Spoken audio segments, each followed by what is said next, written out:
An exuberant and family-oriented computer expert, taking steps to build a solid home life in Iowa for her and her teenage son. But when this hardworking single mom suddenly abandons that life and everyone in it, her own digital footprint would lead to a diabolical series of events that no one saw coming. This is the case of CARI FARVER. Hi, everyone, and welcome to episode 15 of Crime Cave. I'm Christy, and there's so much information about this case, but it's typically told with most of the focus being on the perpetrator rather than the subject of our story. And I have to believe it's simply because the crimes in this case are so diabolical that they naturally take all the focus. But I wanted to put the spotlight on CARI FARVER. To be honest, I couldn't find a whole lot of information about CARI's life on the internet or other sources. But I'm going to do my best to put the focus back on CARI, because by all accounts, she really was a phenomenal human being. So let's get to know CARI FARVER.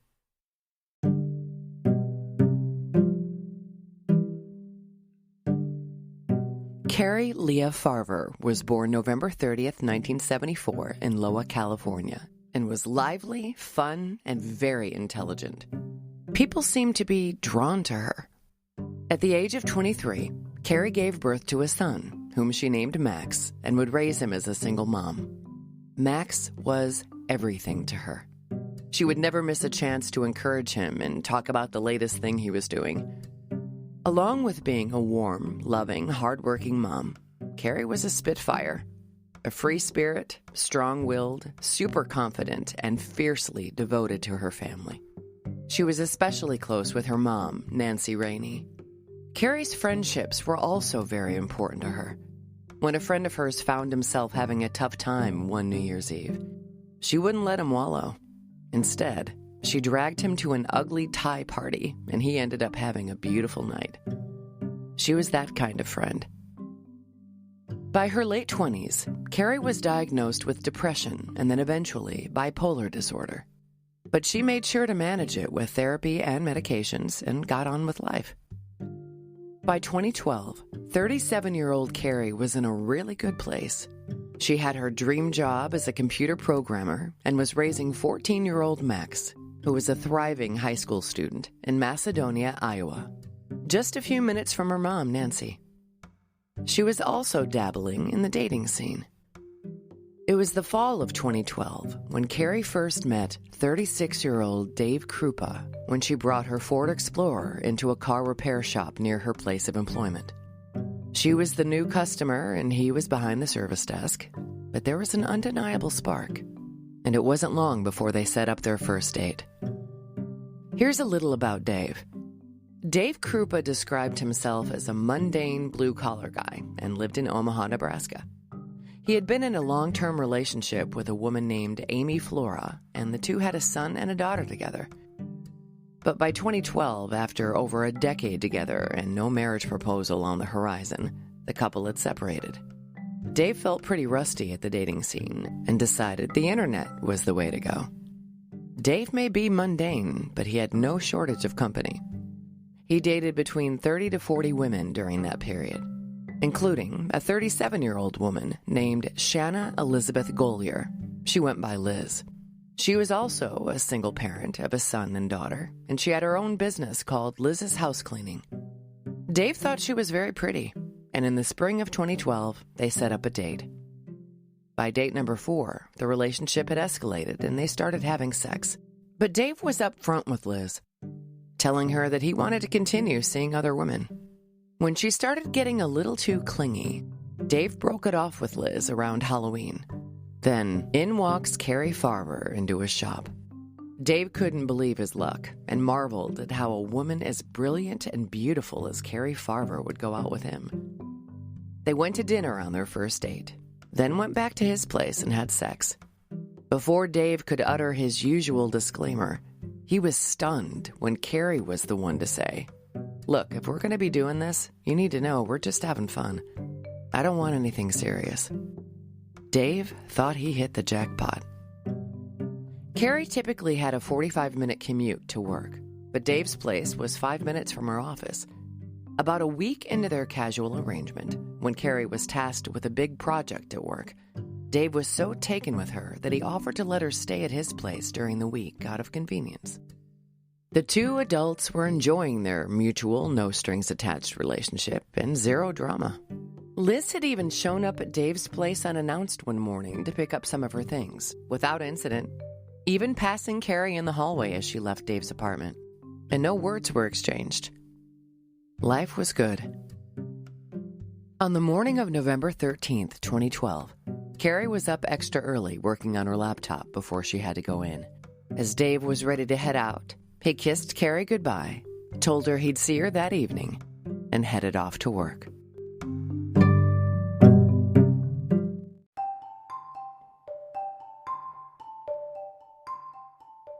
Dave was in the middle of his workday when he suddenly received a text from CARI. "Let's move in together." Dave was stunned. This completely came out of left field, and Dave replied with, "That's not happening." He then received another text from CARI that read, "Fine, I hate you. You ruined my life." Dave was absolutely shocked and didn't know what to make of this complete turnaround. After a little more back and forth, Dave realized, well, I guess I just dodged a bullet with that one, and figured he'd just move on with his life. Meanwhile, CARI's mother, Nancy, also received a bizarre text from her, stating, "I'm taking a new job in Kansas. Take care of Max." Nancy was understandably speechless and confused. She made several attempts to contact her by phone, but CARI would never pick up. When CARI failed to show up on her half-brother's wedding day on November 16th, 3 days later, Nancy knew something was definitely wrong and officially reported her daughter missing. While speaking with the Pottawatomie County Sheriff's Office, Nancy mentioned that CARI had been diagnosed with bipolar but was regularly taking her medication. It was at that point that the police seemed to discount the seriousness of her disappearance, claiming that they know how this normally goes. Someone stops taking their meds and they go off the deep end.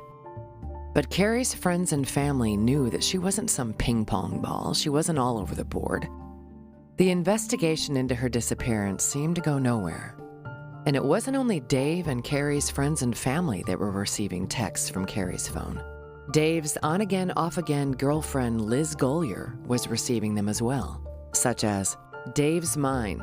I love Dave. I hate you." Liz also found some graffiti inside her garage that read, "Whore from Dave." Liz then contacted Dave and blamed him for bringing CARI Farver into her life. The two suddenly had a lot in common. Both were receiving creepy and threatening messages from CARI, and they subsequently grew closer and began dating again. But for CARI's family, the situation was becoming much more worrisome. Her son Max's 15th birthday passed with no word from CARI, and she missed her father's death and funeral. While Liz and Dave were rekindling their relationship, both continued to receive rage-filled messages and misspelled rants, which were extremely out of character for CARI. One text would say, "We belong together, Dave." Then another would say, "I hate you," followed by, "Oh, I love you so much, we should have babies." One of the things that was so disturbing for her mom was that CARI was a stickler for not only positivity, but punctuation, and these text messages were void of either. In January of 2013, 2 months after her disappearance, Dave noticed a familiar car in a nearby parking lot while coming home from work. It looked like CARI's Ford Explorer. He took a photo of the license plate and sent it to police. It was determined to be CARI's, and they searched the car, finding only a single fingerprint on a mint container in the console. And it wasn't CARI's. However, the print was not in the FBI National Database. Meanwhile, Dave had gotten an email from CARI threatening to kill Liz with a photo attached of a woman tied up in the trunk of a car. Dave, of course, called Liz to check on her, and she confirmed she was fine, replying with, "You're so sweet. Thanks for checking on me, handsome." Dave would later receive a link to a fake obituary for Liz. One beacon of hope arrived in April of 2013, 5 months after CARI's disappearance, when Nancy said a man called her to tell her he'd seen CARI at a homeless shelter and that he wanted Nancy to pick her up. Nancy was shaking and thought, "Oh my God, we're going to bring her home." Nancy raced over to the shelter and investigators met her there. But they learned that CARI had never been there. Nancy said it was such a letdown and that she was just devastated to have her hopes raised and then dashed again. She knew somebody was playing games. 6 months after her disappearance, her son Max decided to message his mother's Facebook account to see what would happen. She messaged back, "Hey little man, how are you?" He asked her to answer 3 questions to prove that it was really her. Number 1, what was his middle name? Number 2, what was the name of their first dog, their boxer? And number 3, what was Max's best friend's name? She never responded to that message. Dave continued to see Liz off and on, and it became a regular pattern that when they were sitting together watching television, they would both receive threatening messages from CARI. But by August of 2013, the situation was becoming even more dire. Liz's home had burned down. Fortunately, neither Liz or her children were in the home at the time, but her 4 pets, 2 dogs, a cat, and a snake, died in the fire. Liz told police she knew who did it, that it was CARI FARVER, and that she was upset that Liz was dating Dave. Police were investigating this fire as an arson and trying to get to the bottom of it, as Dave continued to get tens of thousands of texts and emails from CARI. Over time, the texts from CARI seemed to slow down a bit. Dave changed apartments, spent more time dating other women, and spent less time with Liz. By April of 2015, CARI's case got picked up by a different team of detectives. One decided to approach it from the angle of CARI was still out there and actually sending these messages, and the other detective approached it from the angle that CARI was dead and someone was impersonating her. Now remember, there were 2 investigations going on. 1, a missing persons report on the Iowa side, and 2, a harassment report on the Nebraska side. However, this case got even more complicated when in December of that year, 3 full years after CARI disappeared, Liz called 911, stating someone shot her in the leg while she was at a park. 911, what's the address of your emergency? Oh, my leg. I've been shot in the leg. I'm at the park by the sheriff's department. My leg is filled with blood. Do you know who did it? No. Although she initially claimed not to have known who the shooter was, she then blamed Dave's ex-girlfriend, Amy Flora, the mother of his children. But when questioned, Amy stated she had been home all evening with her children, and her neighbors confirmed that. Amy was immediately eliminated as a suspect, but the police discovered that the 2 had somewhat of a history. Liz had recently filed a harassment report against Amy and told police she suspected Amy as being the one impersonating CARI all these years. But that was Liz's attempt at trying to eliminate Amy from the equation, because apparently Amy and Dave were talking about getting back together for their kids. Investigators put together that all the harassment reports coming from Liz were directed at her 2 romantic rivals, and she kept inserting herself into this case. Under the guise of investigating the harassment claims further, police requested her phone for data analysis, and she agreed. Here's what they found. Liz used a proxy server to send tens of thousands of text messages and emails under CARI's ID. She also used an app that allowed text messages to be scheduled for a future time so she could randomly receive them while she was with Dave. Liz had taken a photo of Carrie's vehicle prior to her disappearance, and she had also called Carrie's cell phone using star 69 shortly after passing her in the hallway on that fateful day in November 2012. By this point, investigators believed that Liz Golier had murdered CARI FARVER, but they needed concrete evidence to prove it. 9 days after the shooting, Sergeant Jim Doty asked Liz to come in, stating they agreed with her theory that Amy Flora was behind all of this. My mind kind of leads to, if somebody be bold enough to shoot you, that was Amy. It doesn't take a lot of steps in your head to go maybe bold enough to do something to somebody else, possibly Carrie. Right. I was hoping that maybe you had a message or something or received something that she said, hey, I'm going to do you in like I did Carrie. And what do you know? Liz suddenly started receiving lots of text messages from Amy detailing how Carrie had been stabbed to death in her own car. When investigators searched the vehicle again, this time pulling off the fabric from the seats, they discovered that the passenger side cushion was stained with a large amount of blood, and the fingerprint on the mint container matched Liz. A search of Liz's home turned up several of Carrie's possessions, but the most damning piece of evidence was an SD card from an old tablet Dave owned, but that Liz had used. They found a photo of a decomposing foot with a unique tattoo of a Chinese symbol that matched Carrie's. Although Carrie's body has never been found, Liz Golier was charged with first-degree murder on December 22, 2016. The prosecution theorized that Liz stabbed Carrie to death within 24 hours of her disappearance to get rid of her romantic rival and have Dave all to herself. Liz Golier was found guilty of first-degree murder and also of second-degree arson for burning her own house down and killing her pets. She's incarcerated at the Nebraska Correctional Center for Women. Now, we're all human, and I get that romantic jealousy is an unpleasant emotion to grapple with. But it's estimated that Liz spent 40 to 50 hours a week on this diabolical scheme for at least 3 years. She had 2 young children. Who was taking care of them?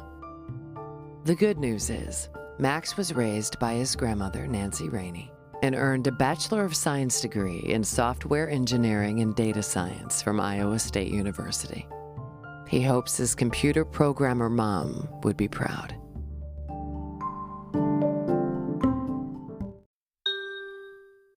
And now for today's listener question. Okay, today's question is from Eva, and she wants to know, have I ever wanted to get into detective work? Yeah, it's crossed my mind. About 20 years ago, I considered going for my master's in forensics and criminal justice, but I ended up taking a different path, which ultimately led me to creating Crime Cave, so it's all good. Thanks for your question, Eva. Hey, everybody, it's Ray the Roadie. And this is Hollywood Mike with the Rock and Roll Chicago podcast, coming to you from the Illinois Rock and Roll Museum on Route 66 in Joliet, Illinois. Where once a week we are interviewing local musicians and singer-songwriters, and the podcast itself covers a wide range of topics, including, but not limited to, the history of rock and roll in Chicago, the current state of the scene, and the challenges and opportunities facing musicians today. So join us every Tuesday for a new exciting episode of the Rock and Roll Chicago podcast. Thanks for joining me. This episode of Crime Cave has been brought to you by Fortress Defense Consultants, providing security consulting for educational institutions, corporate facilities, and houses of worship, as well as pepper spray, situational awareness, and defensive firearms training for police and private citizens. Find Fortress on the web at fortressdefense.com. Contact Fortress directly at 708-522-8060 or email them at info@fortressdefense.com. Avoid being the subject of a future episode of Crime Cave. Train with Fortress today. Until next time.